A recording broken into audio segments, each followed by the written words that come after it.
यदि आप जीरो से ज्योतिष सीखना चाहते हैं तो हमारे चैनल के जीरो टू ज्योतिष प्लेलिस्ट के सारे वीडियोस को आप लाइन से देख सकते हैं, जिसका लिंक इस वीडियो की डिस्क्रिप्शन में भी है। राम राम, मेरा नाम है आदित्य और ग्रह लक्षण ज्योतिष में आपका स्वागत है। इस कोर्स के हम दूसरे चैप्टर पर अब आ गए हैं, जिसका नाम है मास्टरिंग द सिग्निफिकेशंस। इसमें 3 से लेकर 4 तक लेक्चर्स होंगे और ये इस चैप्टर का पहला लेक्चर है। का टॉपिक है trick to understand how significations.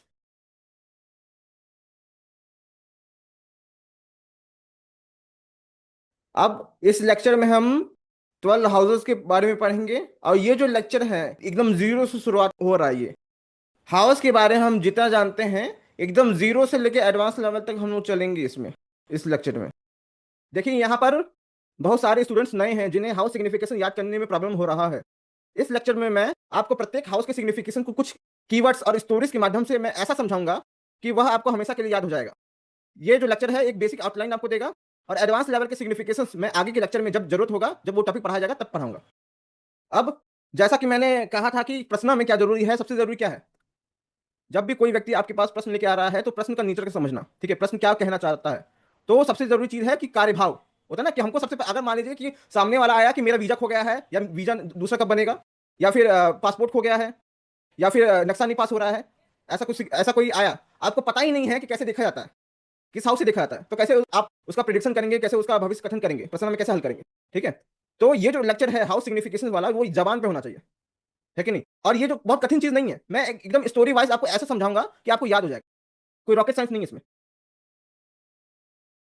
अब हम अगला देखते हैं, फिफ्थ हाउस, जिसको कहते हैं पंचम भाव।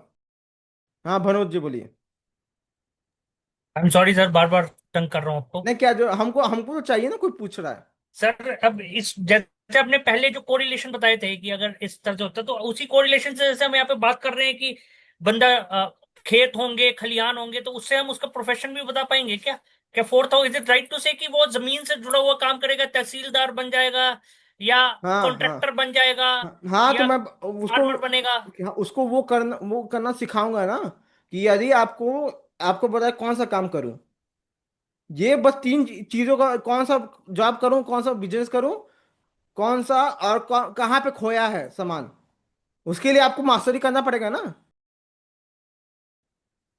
ठीक है, ये जो मैं बता रहा हूं आपको बहुत कठिन है।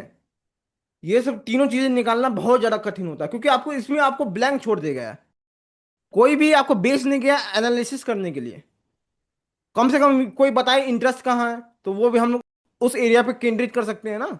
अरे हमको क्या कहते हैं, हमको गाना गाना अच्छा लगता है, तो दिखाए कनेक्शन देख सकते हैं ना आराम से। राइट। गाना कहाँ से होता है? स्पीच होता है ना, फोर सेकेंड हाउस। इतना तो सोचना है ना कि ये गाना भी लिखवाना पड़ेगा जीप उसमें। जीप से रिलेटेड है, हाँ। हम्म गाना स्किल भी होता है ना, तो फिफ्थ हाउस भी होता है। एंटरटेनमेंट होता है, थिएटर वाला एंटरटेनमेंट। ठीक है, तो फिफ्थ हाउस भी सेकेंड हाउस का कनेक्शन होना चाहिए उसमें।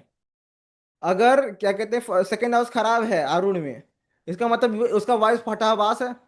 उत्तर प्रदेश का भाषा है, ठीक है, मतलब उसका वॉइस एकदम बाजा की तरह बजता है, तो कहाँ से गायक बन पाएगा? और उसमें क्या, ज्योतिष में क्या देखना, उसको बोल के गा के सुना दो तुम। है, ये भी तो कर सकते हैं ना आप, है कि नहीं। ठीक। ठीक है, धन्यवाद, थैंक यू। अब आगे। अब आप लोग नोट करिए कि जो फिफ्थ हाउस होता है वो होता है बुद्धि भाव, है कि नहीं। बुद्धि क्या होता है? इंटेलिजेंस। इतना याद रखिए। अब जो दूसरा कीवर्ड्स है वो है पूर्व पुण्य भाव, यानी फार्मर वर्च्यू। जो पहले आपने पुण्य किए हैं, जो पिछले जन्म में आपने पुण्य किए हैं, उनका कलेक्शन वो कितना है, क्या किए थे पिछले जन्म में, ये सब दिखाता है फिफ्थ हाउस। अब हमको एक एक करके देखेंगे हम लोग। सबसे पहले बुद्धि देखते हैं। अब यदि फिफ्थ हाउस बुद्धि है, इंटेलिजेंस है, तो जिसके पास बुद्धि अच्छा होता है वो लर्निंग भी अच्छा कर सकता है ना, अच्छा सीख सकता है, विद्या ग्रहण भी अच्छे से कर सकता है ना। तो फिफ्थ हाउस विद्या भी दिखाता है, नॉलेज भी दिखाता है और लर्निंग भी दिखाता है कि नहीं। अब फिफ्थ हाउस यदि बुद्धि है, लर्निंग है, तो फिफ्थ हाउस अब बेसिकली क्या होता है, बुद्धि है तो बुद्धि की सारी चीजें, ऑल मर्करियन ट्रेड्स, बुध ग्रह के सारे लक्षण फिफ्थ हाउस से देखे जाते हैं। बुध ग्रह क्या होता है, बुध ग्रह प्रिंस होता है ना, एक 10 साल का बच्चा, ठीक है, जो राजा के बेटा है, वो कहीं भी कुछ भी कर सकता है। तो उसके लिए अम्यूजमेंट या फिर इंजॉयमेंट, अम्यूजमेंट हो गया, इंजॉयमेंट हो गया, तो वो फिफ्थ हाउस और मर्करी दोनों से देखा जाता है। अब बुध ग्रह व्यक्ति पर इंटेलिजेंस है, मर्करी का ट्रेट है, तो उसके अंदर एक क्रिएटिविटी भी तो हो सकता है ना, रचनात्मकता। अब बुध ग्रह क्या होता है, बुध ग्रह मर्करी ट्रेट एक होता है आशिक मिजाज, बॉयफ्रेंड गर्लफ्रेंड, प्रेमी प्रेमिका। तो फिफ्थ हाउस से प्रेमी प्रेमिका को देखा जा सकता है। अब यदि जो फिफ्थ हाउस है वो प्रेमी प्रेमिका बॉयफ्रेंड गर्लफ्रेंड को दिखा रहा है, तो जो प्रेमी प्रेमिका का लीला होता है ना, बाबू सोना, ठीक है, रोमांस, ये सभी फिफ्थ हाउस भी बताता है। अब फिफ्थ हाउस इंटेलिजेंस है, तो इंटेलिजेंस में व्यक्ति बुद्धि लगाता है, जोड़ तोड़ करता है, तो जोड़ तोड़ करने के इंटेलिजेंस की बल पे जल्दी पैसा कमाना चाहता है। तो फिफ्थ हाउस दिखाता है जल्दी पैसा कमाने के लिए क्या करते हैं सब लोग, जुआ खेलते हैं, गैम्बलिंग करते हैं, है कि नहीं। तो फिफ्थ हाउस गैम्बलिंग को भी दर्शाता है। अब गैम्बलिंग में क्या करना रहता है, स्पेकुलेशन करना पड़ता है ना, सट्टा के लिए क्या करना पड़ता है, स्पेकुलेशन, यानी अनुमान लगाना। वो कोई भी काम जो स्पेकुलेशन से संबंधित हो, वो फिफ्थ हाउस से दिखाता है, क्योंकि फिफ्थ हाउस है इंटेलिजेंस। अब इसमें क्या क्या सिस्टम है, फिफ्थ हाउस होता है जो लॉटरी को भी दर्शाता है, लॉटरी, गैम्बलिंग एक जुआ है ना, तो लॉटरी भी एक तरह का जुआ है ना, लगे कि नहीं लगे। अब फिफ्थ हाउस यदि स्पेकुलेशन है, तो फिफ्थ हाउस स्टॉक मार्केट यानी शेयर बाजार को भी दर्शाता है ना, है कि नहीं।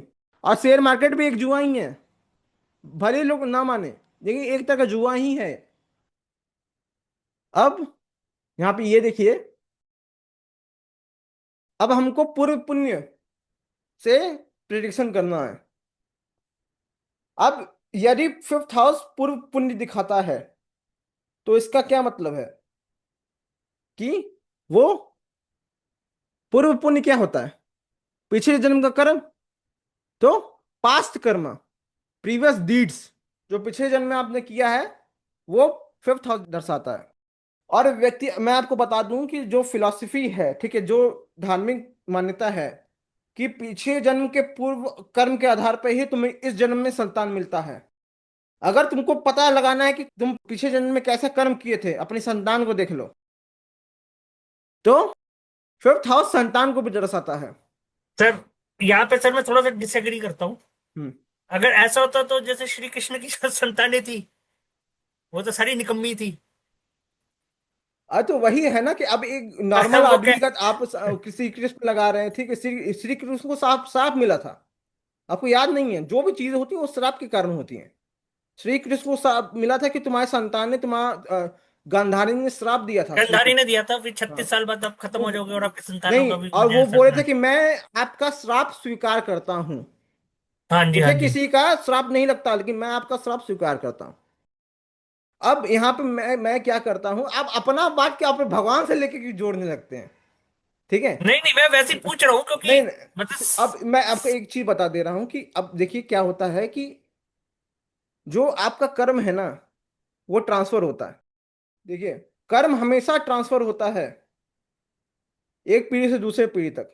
आप अगर अच्छा काम किए, यदि आप कोई बड़ा हवेली कोठी बनाए, बड़ा इंफ्रास्ट्रक्चर खड़ा कर दिए, तो वो किसको जाएगा, आपके बेटे को ना। क्या है कर्म, कर्म किसको ट्रांसफर होता है, बच्चे को ही ट्रांसफर होता है कि नहीं।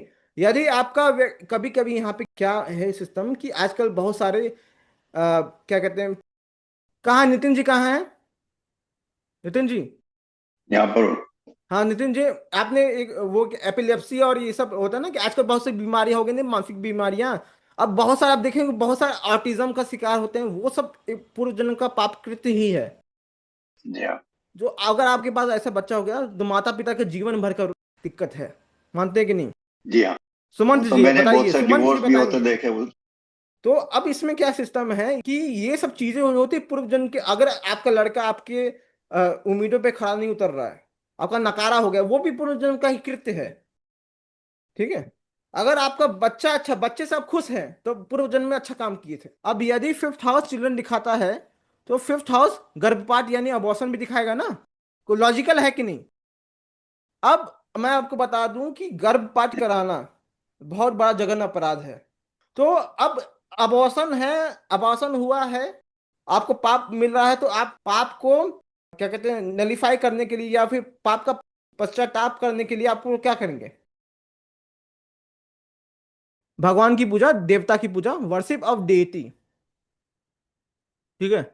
अब बताइए, देवता की पूजा आप लोग कैसे करते हैं, किस विधि से करते हैं? या तो आप लोग मंत्र रिसाइटेशन करेंगे, या तो आप लोग स्पिरिचुअल अनुष्ठान करेंगे, धार्मिक अनुष्ठान करेंगे। तो मंत्र जाप और धार्मिक अनुष्ठान दोनों फिफ्थ हाउस से देखा जाता है। लिख लीजिए। अब आगे हम लोग सिक्स्थ हाउस की तरफ बढ़ते हैं, जिसको कहते हैं सप्तम भाव। अब देखिए, ये जो सिक्स्थ हाउस है, एक कीवर्ड लिख लीजिए, अरि भाव, हाउस ऑफ फो। अब अरि का मतलब क्या होता है बताइए? अरि का मतलब होता है शत्रु। अब दूसरा है सेवा भाव, हाउस ऑफ सर्विस। अब यहां पे ये देखिए आप,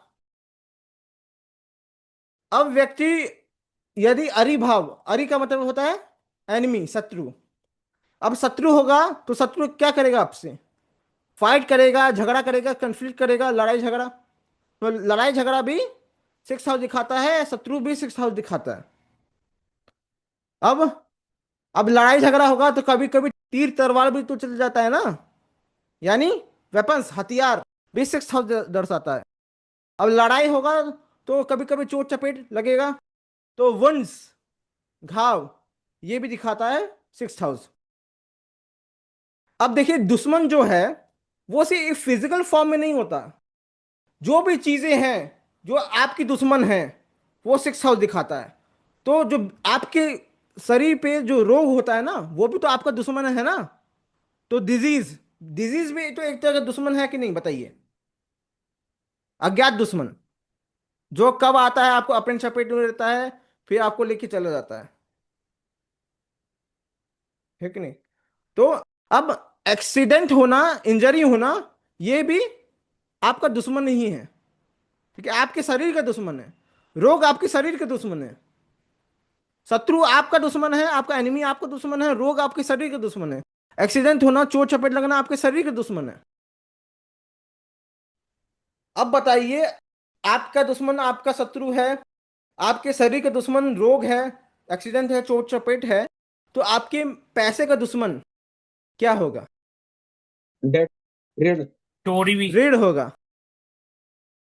अब बताइए, ऋण हो गया या शत्रु हो गया, रोग हो गया, आपके जीवन में क्या लगाता है? आपके जीवन में ऑब्स्टेकल्स लगाता है, वीकनेस डालता है, आपको वीक करता है ना। तो सिक्स हाउस ऑब्स्टेकल हो गया, वीकनेस हो गया, बाधा या फिर दुर्बलता।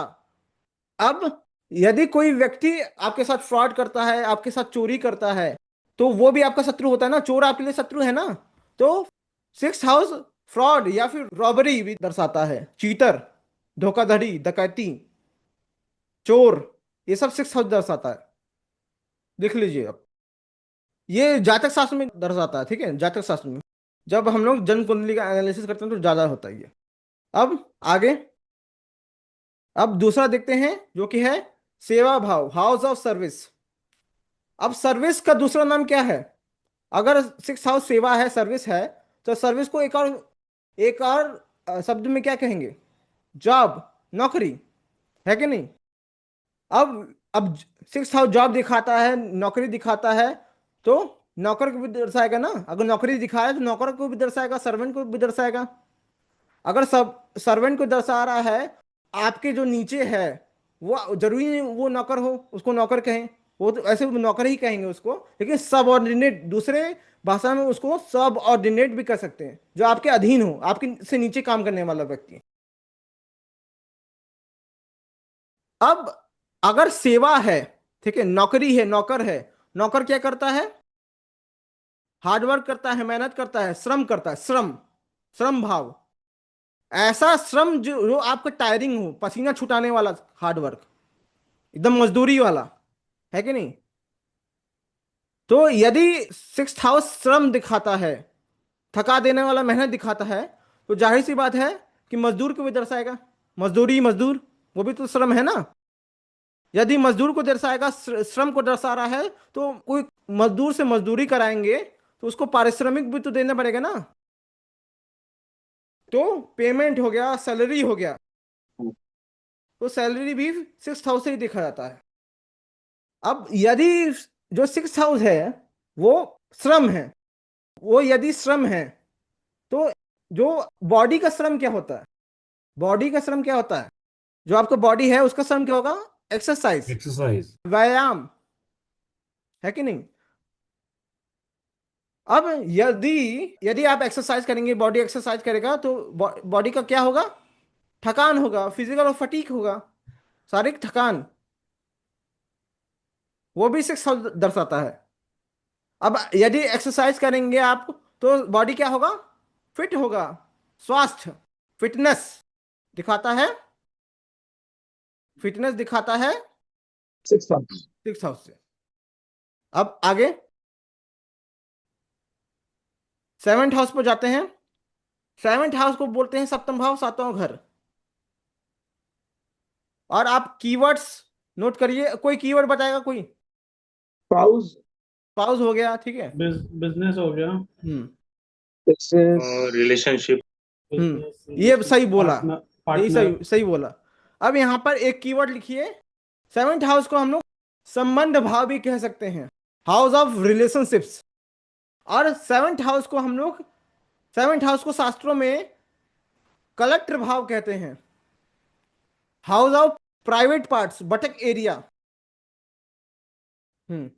अब चलिए सेवेंथ हाउस के संबंध भाव से हम लोग को रिलेशन बैठाते हैं। अब रिलेशन है, ठीक है, रिलेशनशिप है, तो सेवेंथ हाउस क्या दिखाएगा? पार्टनरशिप। पार्टनरशिप भी एक तरह का रिलेशनशिप है ना, साझेदारी। आपका जीवन का साझेदार कौन होता है आपके जीवन में? Wife. Husband. Spouse.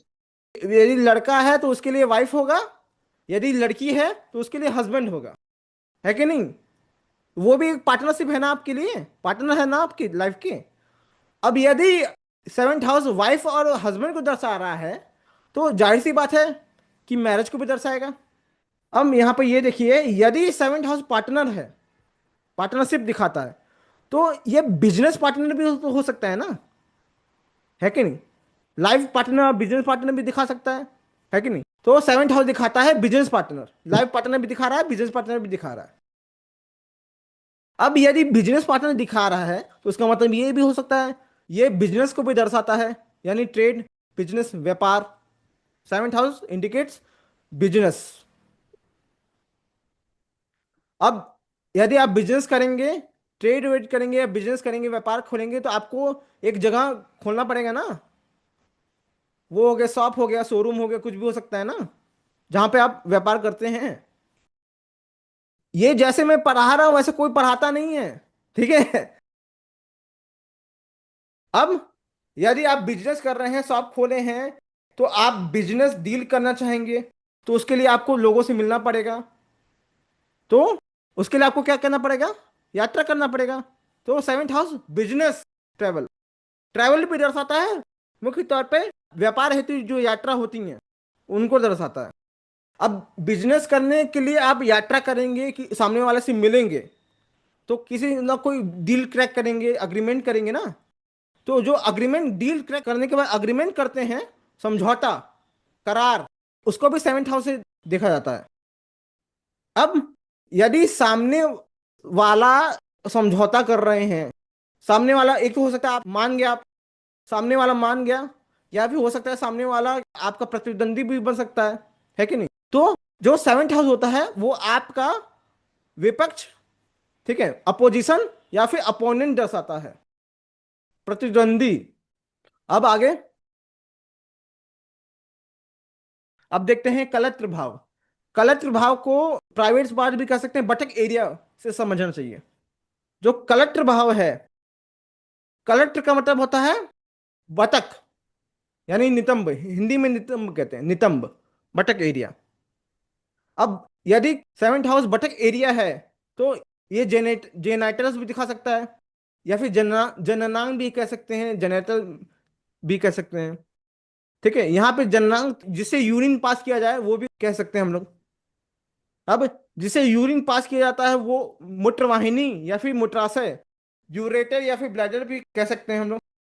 यदि हम लोग जननांग कह रहे हैं सेवेंथ हाउस को, तो लड़की के किस में जननांग क्या होता है? अंडाशय, ओवरी, वही ना जननांग होता है। अब जो सेवेंथ हाउस होता है, यदि ओवरी है, ओवरी किसके लिए यूज होता है? कंसेप्शन के लिए यूज होता है ना, गर्भ धारण करने के लिए यूज होता है ना। तो सेवेंथ हाउस से गर्भ धारण भी देख सकते हैं। अब कंसेप्शन क्यों होता है? किसी व्यक्ति के अंदर यूनियन करने की, सेक्स करने की इच्छा उत्पन्न हुई तभी ना कंसेप्शन करेगा। तो सेक्सुअल डिजायर, यौन इच्छा भी सेवेंथ हाउस से देखा जाता है।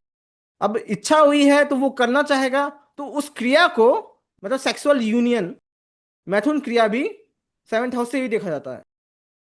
अब कुछ लोग क्या होते हैं कि अपनी बीवी के बजाय दूसरी स्त्री से भी मैथुन क्रिया करते हैं, बीवी के होते हुए भी। तो Adultery. उसको कहते हैं व्यभिचार, पर स्त्री गमन। अब यदि कोई व्यक्ति है वो अडल्ट्री किया, पकड़ा गया, तो क्या होगा? पनिशमेंट। कंट्रोवर्सी होगा ना, विवाद। ठीक है, हर तरह के विवाद सेवेंथ हाउस में देखा जाता है। अगर मान लीजिए कि पकड़ा गया, उससे बच्चा भी हो गया, उसकी वाइफ है पहले से, किसी और स्त्री से बच्चा हो गया, तो उसके पुत्र को अडॉप्ट करना पड़ा, तो उसका पुत्र कहलाएगा अडॉप्टेड, दत्तक पुत्र। अब जो सेक्सुअल यूनियन और मैथुन और कंट्रोवर्सी और अडॉप्टेशन वाला सिग्निफिकेशन है, वो बहुत लोग नहीं जानते। तो कोई व्यक्ति बोले कि ऐसा कैसे आपने बोल दिया, उसको बोल लीजिएगा कि ये उत्तर कलामृत के 5वें चैप्टर के 11.5 से 13.5 श्लोक के बीच में दिया गया है। इसको मैंने इस तरह से मार्क किया है कि नहीं। अब आगे, अब यदि हम लोग देखें एट हाउस को, तो एट हाउस को कहते हैं आत्मघर अस्तंभ भाव। तो एट हाउस का जो सिग्निफिकेशन होता है, थोड़ा थोड़ा अंदाजा लगाइए। मृत्यु, डेथ। हाँ, आपने सही बोला। एट हाउस का एक सिग्निफिकेशन है, आप लोग लिख लीजिए। पहला सिग्निफिकेशन है रंध्र भाव, होल, ओपनिंग। रंध्र का मतलब होल। जो दूसरा कीवर्ड्स है जिनसे बहुत सारे सिग्निफिकेशन निकाले जा सकते हैं, वो है मृत्यु भाव, डेथ। दीपेश जी ने सही बोला। दीपेश जी पढ़ रहे हैं क्या? ये तो पहले से पता भी होगा ना आपको। हाँ जी। आप तो बोले तो कुछ नहीं आता हमको। नहीं नहीं, थोड़ा थोड़ा तो आता है सर। हाँ, ठीक है, आप पढ़ते रहिए, हम तो आपके साथ ही हैं। Thank you. हम्म। अब हमको क्या देखना है कि पहले रंध्र भाव जो होता है ना, होल, उसको हम लोग पहले देखते हैं क्या है। अब जो रंध्र है, होल है, ठीक है। अब ये जो होल है, छेद है, गड्ढा है कि नहीं? गड्ढे में क्या होता है? गड्ढे में जाएंगे तो सबसे पहले आपको क्या मिलेगा? अरे अंधेरा Soft. मिलेगा ना, जहां पे लाइट नहीं पहुंच पाता, डार्कनेस। एट हाउस डार्कनेस दिखाता है, लिख लीजिए, बहुत बड़ा सिग्निफिकेशन है डार्कनेस। यदि डार्कनेस दिखाता है तो डार्कनेस का क्या मतलब होता है? कि वो सारे काम जो डार्क में किए जाते हों, यानी सारे कुकृत्य, चोरी करना, डाका डालना, या फिर अनैतिक काम करना, है कि जो दिन के उजाला में नहीं किया जा सकता, वो सब एट हाउस से देखा जाता है। अब यदि गड्ढे में जा रहे हैं या फिर गुफा में जा रहे हैं, गुफा भी तो एक प्रकार का होल है ना। गुफा में गए, अंधेरा हुआ, तो आपके मन में सबसे पहला भावना क्या आएगा? डर आएगा, डर। डर, संकट, डेंजर, है कि नहीं? अब अंधेरे में चलते गए, चलते गए, चलते गए, कुछ मिल नहीं रहा है, तो मतलब क्या है कि ये जो जो गुफा है, ठीक है, गड्ढा है या फिर गुफा है, वो बहुत लंबा है, यानी गहराई, डेप्थ। यानी जो कोई भी काम जो डेप्थ से किए जाते हैं, वो एट हाउस दिखाता है, गहराई। ठीक है, अब गहराई है, अंधेरा है, गहराई है, ठीक है। आप जाते गए, कुछ मिल गया, आपको पता नहीं है, कुछ टकरा गया आपसे, तो आपको पता नहीं है वो क्या है, तो एट हाउस दिखाता है गुप्त चीजें, सीक्रेट थिंग्स, है कि नहीं, अनआइडेंटिफाइड चीज जिसको आपको पता नहीं है, वो एट हाउस से देखा जाता है।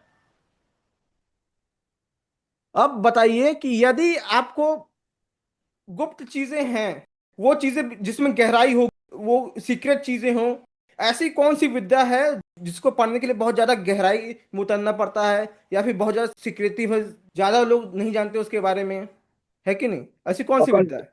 अकल्ट नॉलेज, अकल्ट हो गया। occult, गूढ़ ज्ञान, अकल्ट नॉलेज, जैसे ज्योतिष हो गया, तंत्र हो गया, ये सब सारी चीजें होती हैं, वो अकल्ट साइंस, गूढ़ विज्ञान उसको कहते हैं, गुप्त विद्याएं। अब बताइए कि गहराई है, किसी चीज में गहराई में उतर रहे हैं, किसी भी सब्जेक्ट में आप गहराई में उतर रहे हैं, उसको पढ़ रहे हैं, बार बार पढ़ रहे हैं, तो आप क्या कर रहे हैं उस सब्जेक्ट में? एक्सपर्ट हो गए, रिसर्च। रिसर्च कर रिसर्च। रहे हैं, एक्सपर्ट। रिसर्च कर रहे हैं ना। तो एट हाउस रिसर्च दिखाता है। अब अब आप चलते गए, आपको एक गुप्त चीज मिला, गड्ढे में आपको एक गुप्त गुप्त चीज से टकरा गए। अब या तो वो गुप्त चीज सांप भी हो सकता है, या तो वो गुप्त चीज कुछ और भी हो सकता है। सांप हुआ तो जहर मारेगा, पॉइजन, पॉइजन भी होता है, एट हाउस लिख लीजिए। यदि गड्ढे में घुसे, सांप और कुछ नहीं मिला लेकिन खजाना मिल गया, अनर्जित धन, खजाना, वो दिखाता है एट हाउस। खजाना का मतलब इसमें ऐसा है कि वो धन, वो खजाना जो बिना मेहनत से मिला हो, बिना खुद की मेहनत से मिला हो, किसी और दूसरे का, जिसके लिए आपको एफर्ट नहीं मानना पड़े, उसको कहते हैं अन अर्न मनी, बिना बिना एफर्ट के धन, बिना मेहनत के धन। अब बताइए कि आपके जीवन में मतलब एट हाउस बिना मेहनत के धन को भी दर्शाता है, बैठे बिठाए वाला पैसा। अब ऐसा कौन सा चीज है व्यक्ति के जीवन में जो बैठे बिठाए उसको मिल जाता है? Hereditary money. पैतृक संपत्ति। हम्म। पैतृक संपत्ति। और भी बहुत कुछ है। डावरी। सही है। अब व्यक्ति को इनहेरिटेंस भी बैठे बिठाए मिलता है, और डायरी भी बैठे बिठाए मिलता है। कौन मेहनत करना पड़ता है कि नहीं? बस मुंह फाड़ना पड़ता है इसमें, है कि नहीं? और क्या मेहनत करना पड़ता है? अब मैंने बोला ना कि ये होल है। अब व्यक्ति गया, उसको खजाना मिल गया। अब व्यक्ति चलता गया, उसको एक एक रोशनी मिली, ओपनिंग मिली, ठीक है, ओपनिंग, उसको ओपनिंग मिला, तो उसको वो गुफा से भी बाहर निकल गया। तो गुफा में जाने से पहले और गुफा में जाने के बाद उसके लाइफ में बहुत बड़ा बदलाव आया, ट्रांसफॉर्मेशन आया। तो एट हाउस ट्रांसफॉर्मेशन, परिवर्तन, बड़ा परिवर्तन, अचानक बड़ा परिवर्तन जो होता है एट हाउस से देखा जाता है। अब यदि जो जैसे गुफा है जिसका एक स्टार्ट पॉइंट है, एक एंड पॉइंट है, पाइप की तरह है ना गुफा, एक गड्ढा। अब अब ह्यूमन बॉडी में कौन सा ऐसी चीज है जो पाइप की तरह होता है? इंटेस्टाइन। हाँ, इंटेस्टाइन, खास तौर पे बड़ी आंत, कोलन। क्योंकि कोलन सीधे गुदाद्वार से होता है ना, एनस, एनस भी एट हाउस से होता है, ओपनिंग, लिख लीजिए, मैंने लिखा नहीं है इसमें, लेकिन एनस भी, एनस मतलब क्या होता है? गुदा, समझ रहे हैं ना, एनस।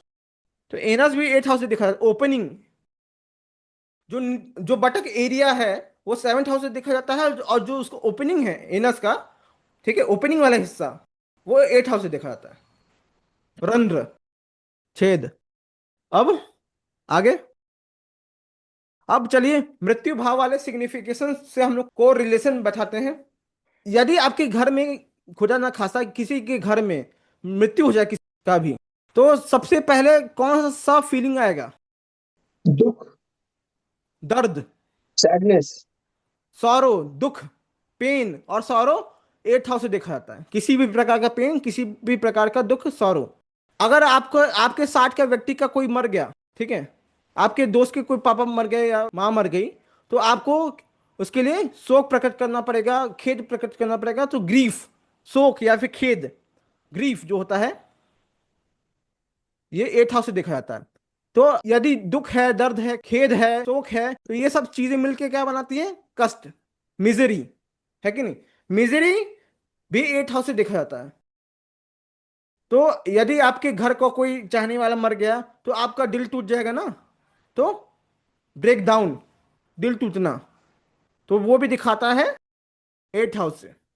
आपका दिल भी टूटेगा, आपको गहरा आघात भी लगेगा, गहरा आघात, सेटबैक्स, कोई भी किसी भी प्रकार का सेटबैक्स, अब ये सब जो मैं पढ़ा रहा हूँ उसको लिटरली नहीं लेना है, ये सब कीवर्ड्स आपको मिल गए, ठीक है, वो कैसे याद करें वैसे मैं बता रहा हूँ। अब कोई व्यक्ति मर गया है, उसका बॉडी का सबसे पहले क्या होता है? अंतिम क्रिया। पोस्टमार्टम। पोस्टमार्टम। तो जो पोस्टमार्टम होता है यानी शरीर का का परीक्षा, कैसे मरा, क्या मरा, ठीक है, मदर था कि बीमारी से मरा, सब होता है ना। अब पोस्टमार्टम क्या है? एक तरह का क्या है? सर्जरी है ना। सर्जरी है, सर्जरी। तो सर्जरी। सर्जरी भी, चीड़ फाड़, होल, चीड़ फाड़, शल्य चिकित्सा, सर्जरी 8 हाउस से देखा जाता है। अब व्यक्ति मर गया, आपके लिए कुछ छोड़ दिया, इंश्योरेंस, तो आपको इंश्योरेंस मनी मिल गया, तो आपको जो इंश्योरेंस मनी भी होता है ना, इनहेरिटेंस हो गया, इंश्योरेंस मनी हो गया, वो भी 8 हाउस से देखा जाता है, यानी बीमा द्वारा धन। हाँ मनोज जी बोलिए। सर एक क्वेश्चन है, हो सकता है यूजलेस हो, हम्म। बस वैसे ही मेरे काफी टाइम से दिमाग में था कि ये जैसे ये हमारे 1 से 12वें हाउस तक पूरा लाइफ का चक्र है, पर हम्म। जैसे फर्स्ट में वो पैदा हुआ, दूसरे में उसने बोलना, वाणी आ गई, फ्रेंड्स आ हम्म। गए, मदर आ गई, संतानें आ गई, है ना, सब लाइफ का आपका 8th में खत्म हो जाता है हम्म। एक तरह से। तो ये हम्म। ऐसा क्यों होगा? मतलब वो 12th हाउस क्यों नहीं होगा? लाइफ जैसे फर्स्ट से शुरू हुई तो 12th हाउस में खत्म होनी चाहिए। नहीं, तो हम बता रहे हैं इसमें क्या होता है कि यदि फर्स्ट हाउस शरीर का पैदाइश है, तो 12th हाउस क्या है? अंतिम क्रिया, शरीर का अंत। 8 हाउस होता है जीवात्मा चली गई, शरीर तो अभी भी है कि नहीं? तो जन्म क्या किसका होता है? आत्मा का थोड़ी ना जन्म होता है, शरीर का जन्म होता है। ठीक है। समझे कि नहीं? हाँ हाँ। हम्म। अब आगे, अब 8 हाउस से 9th हाउस पे चलते हैं। इसमें 9th हाउस जो होता है वो होता है